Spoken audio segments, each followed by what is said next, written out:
কখনো কি মনে হয়েছে কিছু স্মৃতি আমাদের ছেড়ে যায় না, তারা ফিরে আসে গল্প হয়ে? এটাই মনের মেমোরি লেন, যেখানে প্রতিটি গল্প মনের এক টুকরো অনুভূতি।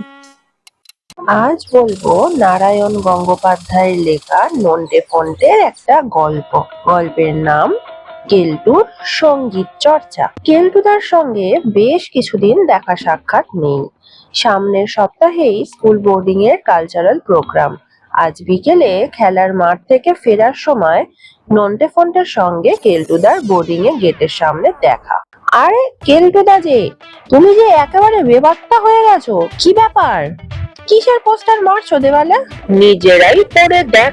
লেখা বাঁশি আর সেতারের একক অনুষ্ঠান। শিল্পী শ্রীযুক্ত কেলটুরাম। স্থান স্কুল মাঠ প্রাঙ্গণ। সময় বিকেল 5 ঘটিকা। নন্টে ফন্টে একেবারে হতবাক হয়ে গেল। কেলটুদা, এ কি তুমি বাঁশি আর সেতার বাজাবে? যতদূর জানি তুমি এইসব বাজানো তো দূরের কথা, ছুঁয়েই দেখোনি। সেই তুমি এই সব বাজাবে?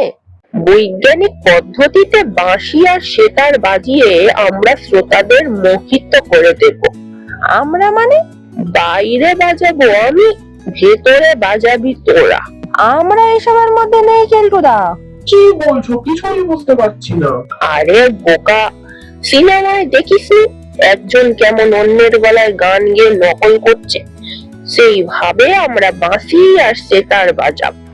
মঞ্চের সামনে বাঁশি আর সেতার নিয়ে আমি বসে থাকলেও মঞ্চের পেছনে ফোনটা বসে থাকবে বাঁশি আর সেতারের রেকর্ড প্লেয়ার নিয়ে। আমি কনুই দিয়ে গুঁতো দেবো। একটা গুঁতো মানে সেতার, দুটো গুঁতো মানে বাঁশি। নন্টে, তোর রোল কিন্তু খুব ভাইটাল। তুই থাকবি অনুষ্ঠান পরিচালনার দায়িত্বে। কেউ যেন মঞ্চের পেছন দিকে এসে না পড়ে, সেটা তুই দেখবি। আরে গুরু, দারুণ ভেবেছ তো। দেখবি দেখবি লোকজন বাঁশি আর সেতার শুনে একেবারে মোহিত হয়ে যাবে। অনুষ্ঠানের দিন সন্ধ্যাবেলা। সঙ্গীতের ওপর স্যারের 1.5 ঘন্টার সংক্ষিপ্ত বক্তৃতার পর শুরু হচ্ছে বাঁশি আর সেতারের একক অনুষ্ঠান।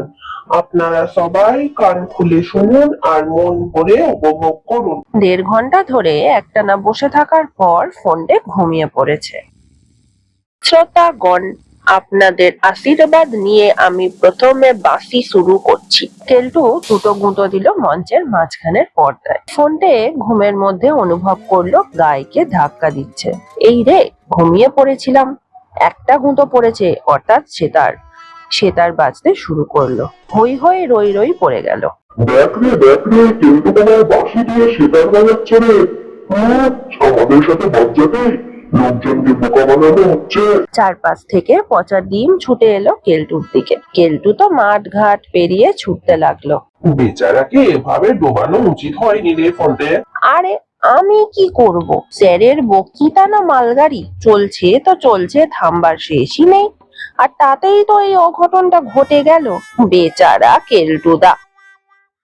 কিছু গল্প শেষ হয় না, কিন্তু কিছু অনুভূতি থেকে যায়। আজকের এই গল্পটা যদি তোমার মনের কোনো পুরনো দরজা খুলে দেয়, তাহলে মনের মেমোরি লেনে আবার দেখা হবে। আর গল্পটা যদি তোমার ভালো লেগে থাকে, তাহলে এই পথ চলার সঙ্গী হয়ে থেকো।